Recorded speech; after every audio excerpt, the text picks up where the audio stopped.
शिवसेनेचे नेते तानाजी सावंत यांनी आज राष्ट्रवादी काँग्रेस पक्षावरती टीका केली। या टीकेच्या निमित्तानं त्यांचं दर्शन भूम परांडा वाशी मतदारसंघातील लोकांना झालं, कारण त्या मतदारसंघात आमदार हरवले आहेत अशा पद्धतीचे बॅनर त्या ठिकाणी लागले होते। टीकेच्या निमित्तानं त्यांचं दर्शन हे महाराष्ट्राला आणि भूम परांडा वासियांना झालं, याच्यातच आम्हाला आनंद आहे। खरं तर दोस्तीत कुस्ती तानाजी सावंतांनी करू नये आणि आपलं राष्ट्रवादीवर टीका करण्याच्या नादामध्ये आपलं अज्ञान महाराष्ट्राच्या जनतेला दाखवू नये।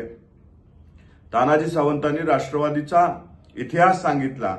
तानाजी सावंताला एक सांगतो की या महाराष्ट्रामध्ये कुणाचं जरी सरकार बनलं तर ते सरकार राष्ट्रवादीशिवाय बनू शकत नव्हतं आणि म्हणून राष्ट्रवादीची ताकद आज राहिलेली आहे।